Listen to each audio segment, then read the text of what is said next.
All right, this is the $50,000 playbook. This is how to get a D1 scholarship. I'm gonna walk you through kind of the outline of what this looks like, because I think that a lot of people kind of do these things out of order and they just aren't efficient with their time or their money. And so hopefully we can clear that up for you.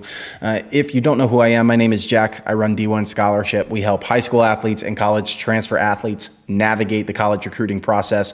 To date, right now, we average over 80% open rates on our emails. We average over 70% of college coaches clicking on those videos.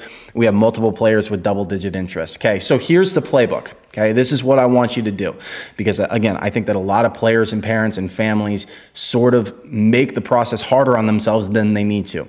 So the first thing is, I don't want you to start with a target list of schools. And I think that's what most players do. They write down 10 or 15 or 20 schools that they are interested in. And then those are the schools that they reach out to and they try to build relationships with. And the problem is that that's just not that many schools. Like, you're going to have a hard time generating interest with just those schools. And so what are you going to do? Just keep pounding those schools even though they haven't shown interest? No, we got to do something different. So I'm going to ask you to do a little bit different, right? Something different. And that is, I want you to generate as much interest as you possibly can, and then we can filter down from that interest later. And so the idea is, can we reach out to, instead of 15 schools, 100 schools, generate interest, and then if you get 10 interested schools, you can say, okay, which of those 10 am I most interested in? And then we can pursue those. And it becomes much easier because you already have interest from those schools. You don't have to go pound the same 5 schools over and over. You already have interest from them. And we can use that interest to then go and take the next level and the next step with those schools. So it's easier to navigate the process if we generate interest first and then filter down from there, instead of doing the opposite and have target schools that we're just pounding over and over and over again. Okay, so I want you to generate as much interest as possible. How do we do that? The first thing that we have to do is we have to dial in your video, because college coaches have to see that you're a good player. That's how they're going to evaluate you, is they're going to evaluate you through video. Now, this changes based on whether you're playing a time-based sport or a skill-based sport. A time-based sport would be cross country or swimming, something where there's a stopwatch involved, right? There's gonna be less video involved in something like that. And so in those cases, okay, maybe we're using stats, maybe we're using some other kinds of evidence. But if you play a skill-based sport, which most of you probably do, which would be baseball, basketball, football, soccer, lacrosse, those would all be softball. Those would all be skill-based sports, and college coaches are going to heavily rely on video to recruit players in those sports. So we have to dial in the video. There's 2 things when it comes to video that we have to absolutely nail. And those 2 things are quantity of evidence and ease of navigation. Here's what that means. Most players go and create a 3-minute highlight video. This is not the way, and it's not the way for 2 primary reasons. The first reason is we're just making it harder on college coaches, because no coach is gonna go watch a full 3-minute video for a player that they've never seen play before, because they get hundreds of messages, hundreds of videos, and most of those players are probably not good enough to play at their school. So they're not gonna go watch a full 3-minute video. They're gonna watch 10, 15, 20 seconds of it and decide whether that player is good enough or not. And so they're going to click around on the video to try to find the 10 or 15 seconds that they think is going to help them evaluate the player. So all you're doing by creating a 3-minute video is making it harder on college coaches. And that is not the way to go, because the easier it is for college coaches to recruit you, the more likely they are to. But there's a second reason that we don't want to use a 3-minute highlight video, and this is probably even more important, and that is that getting initial interest is not the same thing as earning a scholarship offer. You might be talking to 5 or 10 schools, but that doesn't mean that you have scholarship offers. And so we have to turn that initial interest into those real scholarship offers. And the easiest way to do that over a long period of time, because remember, this usually takes months, right? You're not just gonna start talking to a school and then the next day they're gonna give you an offer. Does it happen? Sure. Is it gonna happen often? No, it's not gonna happen often. It usually takes many months. And so the easiest way to turn interest into a scholarship offer is video. Otherwise, you're gonna be sending follow-ups. It's like, hey, I know we haven't chatted in a while. I hope you're doing well. And we're not actually progressing that relationship in a meaningful way at all. And so the easiest way to do that is to provide value to the coach. Just send video. That's it. And so if we only have 1 3-minute video, then we don't have anything to send to the coach over a longer period of time. Now, I'm getting into the weeds a little bit, but the idea is that we don't just want to make 1 3-minute highlight video, and we want shorter videos that we can then spread out over a longer period of time. So this is where we get a large quantity of evidence. We are looking to stack the deck in your favor.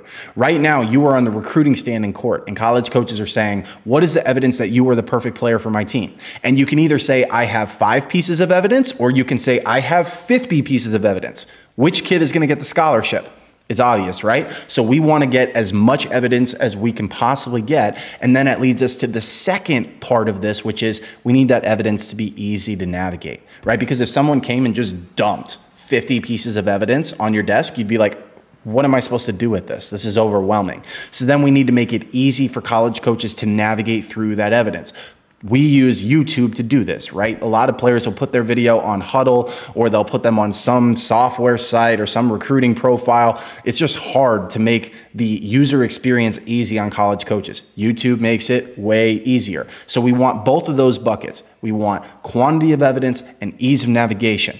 Once we have our video dialed in, the next thing is that we have to actually put it in front of college coaches, because they are not just going to stumble across your video. Does it happen sometimes? Yes. Is it a great strategy to rely on? No. It's like gambling in Vegas. Every once in a while, someone's going to win, but most people are going to lose. We have to make sure that you are the one that wins. And so we don't just want to hope that coaches stumble across that evidence. We need to put it right in front of them. That means that we need to generate exposure through one of 2 methods. You can either use email or you can use social media. Those are the 2 primary ways that you should be generating interest from college coaches. Now, personally, we use email almost exclusively. Do we talk about social media? Of course, because we're always going to want every possible advantage that we can get. But email allows you to get in direct contact with college coaches. And anyone that tells you that college coaches don't recruit via email anymore, they don't know what they're talking about, okay? I'm just going to tell you straight up, we use email on a daily basis. We get ridiculous amounts of interest. College coaches still recruit via email. You just have to do it well.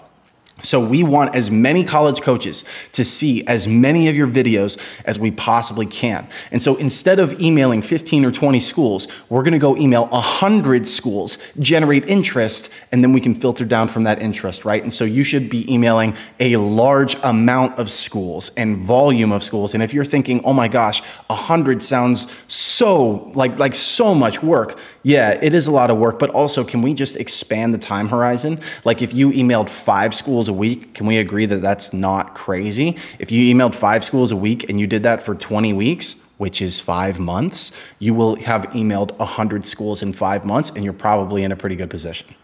We just have to break that up. It's not like you have to send 100 emails by tomorrow. We just have to expand that time horizon, and that's going to make it much more reasonable. Is it still a lot of work? Of course. But didn't you know that earning a scholarship was going to be hard, right? This is what hard feels like. It's hard to make a lot of videos. It's hard to send a lot of emails. It's hard to do this stuff. But that's also why there's a $50,000 prize sitting at the end of this, right? Okay, so you're going to email college coaches. We're going to email as many of them as we possibly can. Once we get some interest from those schools, we now need to nurture those schools, and we need to build those relationships. Because if a college coach likes your initial video, let's say that they think you are a 7 out of 10 player. They're like, okay, this is a decent player. They're not a 10 out of 10, but it's a 7 out of 10 player. And let's say that you are going to go to their camp in 2 months. When you show up on campus in 2 months, you cannot still be a 7 out of 10 in their mind. We need to build your value over time so that after 1 month, you're now a 7.5 out of 10. And then after 2 months, you're an 8 or an 8.5. And now all of a sudden you're in a much better spot by the time that you show up on campus to play at that camp. And so we need to build your value over time. This is where follow-ups come into play. You are not annoying college coaches as long as you're doing follow-ups well. Short emails, provide video, and then that's going to allow you to build your value over time. So now we have dialed in our video. We've generated exposure and interest through email or social media. We followed up with coaches to build our value over time. And then now we're going to use showcases and tournaments and camps and recruiting events for what they really are supposed to be, which is evaluation. And so now when you say, well, what events am I supposed to go to? How do I know which showcases I should go to? It's pretty simple. What schools are you talking to? If you're not talking to any schools, we need to go generate interest before you start going to showcases. Now, if you have 5 interested schools, it becomes way easier to determine if you should go to an event or not. Is a coach that you're already talking to going to be at that event? If the answer is yes, then it's probably worth it. If they're not going to be at that event, then it's probably not worth it. It's that easy, right? And so because we did order of operations correctly and we didn't start just going to a bunch of showcases, all of a sudden these decisions become so much easier to manage because we're going to generate interest and then we're going to use that to determine which recruiting events we should go to. And so now when we show up on campus, they already know who we are. They've already seen video of us. They've already expressed interest and shown us that they've liked us. And so now it's just showing them in person. And now you're just going to verify that what they saw on video is actually true and is actually the case. And then that is when they go, yes, this is the player for me. I really like this guy. We want to give him an offer. And so that's how you're going to go from video to interest to follow-ups and then eventually to showcases. And so now really what we're trying to do is build leverage, okay? Leverage allows you to hold the cards when you get to the end of the recruiting process because you're gonna end up in a position where you're like, well, if I have an offer from a school I don't really like, am I supposed to take that or should I wait? Or how do I manage this if I have a couple schools interested? Leverage makes all of this so much easier at the end of the process. And so if you have leverage, you can start saying things like, hey, I'm getting ready to make a decision. Do you want to be a part of that conversation or not? For schools that are on the fence, right? Because there are schools that you've been talking to for months maybe, and they haven't actually given you anything tangible. And you're like, can I ask them if they're really interested? It depends on how much leverage you have. Leverage in the recruiting process is how much interest or offers that you have. The more interest and specifically the more scholarship offers that you have, the more leverage you have. If you only have one school that has given you a scholarship offer, then it's really challenging to give that school an ultimatum, right? Or like another school. It's very challenging because if that school says no, you just lost your only option. But if you have 10 scholarship offers, right, and there's another school that you're really interested in that hasn't given you one yet, you can wait on that because even if 5 of those schools drop out that gave you an offer, you still have 5 scholarships left, right? And so because you've built leverage, you now have so much more control when we get to the end of the process. And so when we're talking about building interest, a huge piece of that, part of the reason that we do so much volume is so that we can build more leverage. And that is going to make it much easier for you to pick the school that is going to give you the best fit, right? The best fit for you, the best experience, the best opportunity for you. And we can only do that if you have built enough leverage where you're actually in a position to do that. And then the last thing that I kind of want to talk about here is playing the long game, right? Because if you try to rush the process, you're actually going to run into a lot of problems and you're going to ruin some of the opportunities that you have. And so we're not trying to get an opportunity or a scholarship as quickly as possible. If you do that, you're going to hurt your chances. And I understand why you want to do that. The recruiting process is not fun. Let's just call a spade a spade. The recruiting process is hard and it's expensive and it's tiring and it's emotionally exhausting. But if you rush the process, you're going to hurt your chances. And so we have to say, listen, I'm going to play this game. I'm going to be in it for the long game. I'm going to do whatever I have to do for a long period of time to give myself the best options at the end of the road. And so when you start to get toward the end of the process, you might get a little antsy and say, why haven't they just given me a scholarship yet? We can't rush the process. If we take it slow and we say, listen, I'm not in any rush. I'm just going to continue to generate as much interest as I possibly can. That is going to put you in the best position possible to succeed.